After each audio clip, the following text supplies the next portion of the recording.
Hello, and welcome back to another episode of Mona's Rants. I am your host.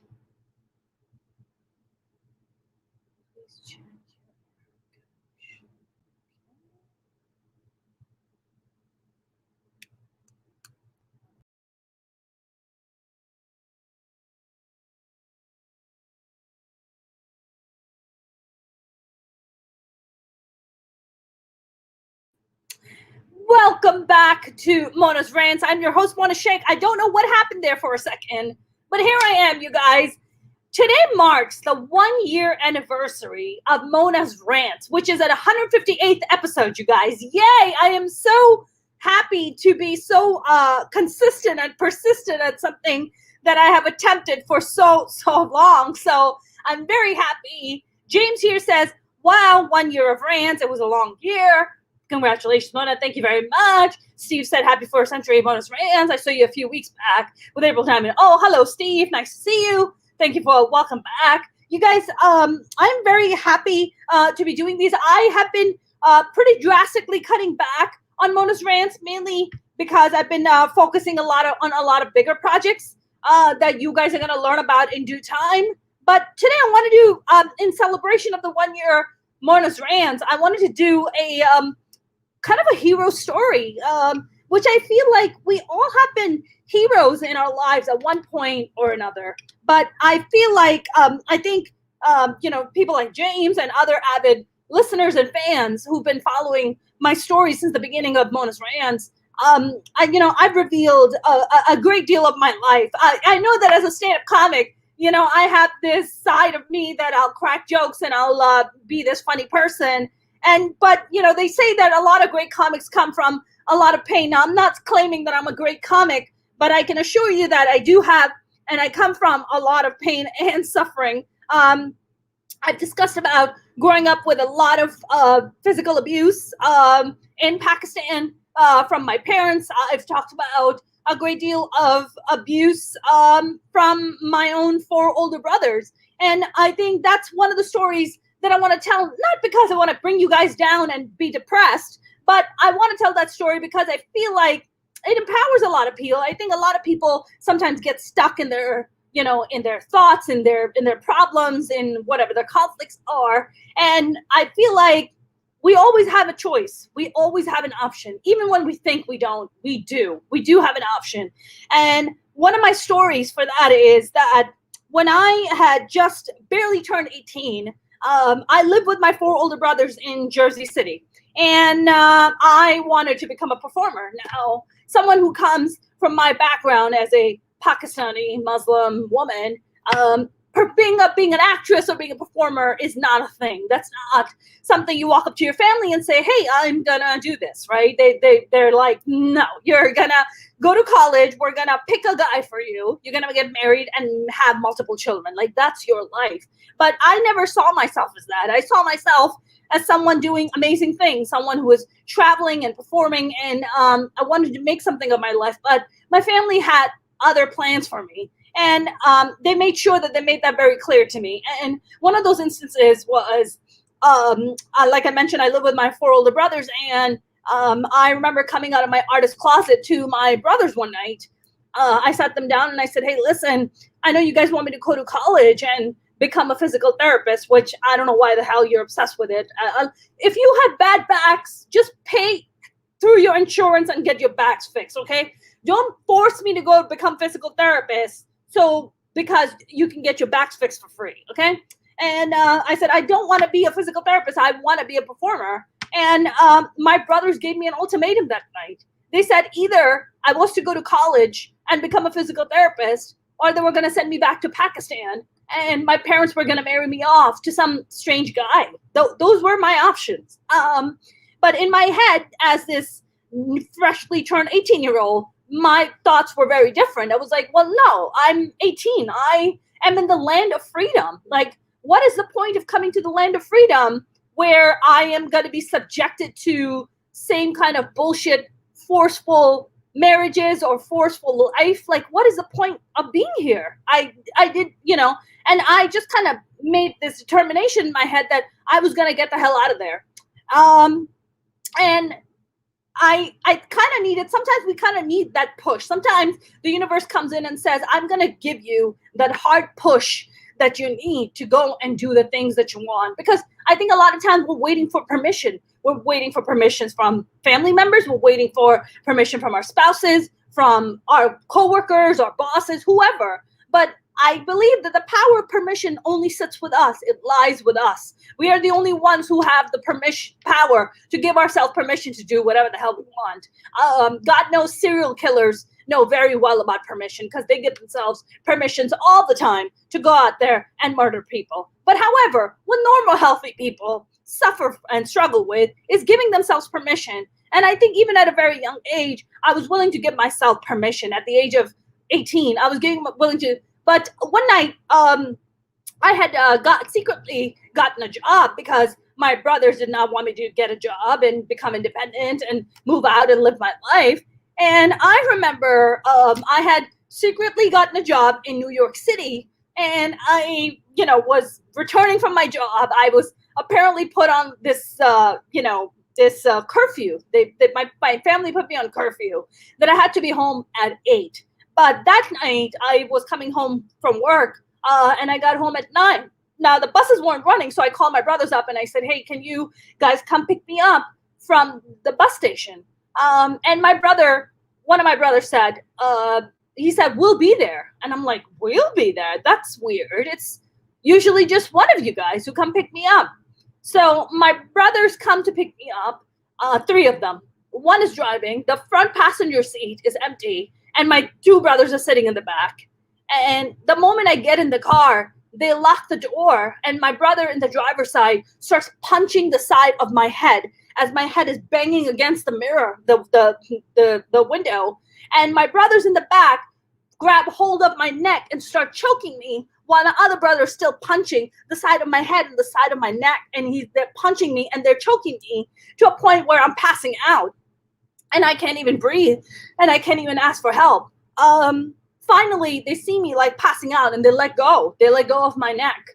I remember going home that night and just crying myself to sleep, and and making a promise to myself that I'm never gonna let anybody. I'm not gonna be subjected to that. I'm never gonna let anybody, including my own family, subject me to this level of fucked upness and abuse. So I made a plan. I said, I have a job. I'm going to make money. I'm going to save up, and then I'm going to move out. So after, that incident, I made a plan where I made friends in New York City because I was living in Jersey City at the time. I made plans to, get my own place and move out. But I had very little money. But I had a friend, my acting coach at the time, which my family did not know that I had secretly gotten an acting coach. And I get this acting coach. I start taking acting classes with him in New York City. And one night I get into this giant fight with my, brothers, where I come out to them that I told you about, hey, I'm going to be an artist and this and that. And I said, tonight is the night. Tonight is the night I'm leaving. I am leaving. And I don't know, there's something very interesting that happens in the universe when you make a decision about something and then you become determined about something and you're like, I'm going to do this or I'm going to get that. The world all of a sudden opens up and it's like, come on in. I am going to make and pave all the roads for you. I'm going to pay, I just want you to jump. I just want you to take this leap of faith and just jump. And that's what I did that night. I literally packed up 2 bags. That's all I had. And I walked out of there. Now, the place, the boonies in the Jersey City where I lived, there weren't buses running around 9 or 10 o'clock at night there. So I'm like, how the hell am I going to get to the main train station so I can take a train to New York City? So I'm like, how the hell am I going to do that? There was this one tiny Chinese restaurant at the corner of my block, and it was open, late. So I walk in there. There's no cell phones. I don't have beepers. I don't have anything. I walk into this place. And I go to the owner. I'm like crying. I'm a bit of a mess. And I'm like, hi. I'm like, can I please pay you to make a phone call to a friend? And so as I'm talking to them, these 2 guys walk in. I knew these 2 guys because they were my friend's brother and father. So they knew me. And they saw me. They're like, oh my God, Mona, what are you doing here? I said, well, I'm a I'm in a bit of a situation. I need to, I'm like trying to get away from my family because they've been physically abusing me, and I have to get away from them. And if I stay any longer in their house, they're probably going to end up hurting me really bad or damaging me to a point that maybe, I can't function. So he goes, they're like, yeah, no problem. They're like, what do you need? I'm like, I need you to give me a ride to the train station. So I get in the car, and they drop me off to the train station. I call up my friend, who I had this Indian guy I had become friends with, who at the time was telling me that he was single, and that, so I was like, well, can I come and crash at your place tonight, and then tomorrow morning I'll leave, because I have this acting coach who's become a friend, and he said that I can come to his place and I can stay with him. And they're like, okay, yeah, that's cool, that's fine. So he goes, and he at first he said okay, but then he's like, well, no, it's not going to be a good idea. I think you should go back to your brothers. And I'm like, I can't go back to that house. Like, they're butchering me. Like, every day there's like some level of physical damage that is being done to me. I can't be in this house anymore. So, he goes, well, I'm so sorry. You just have to go back.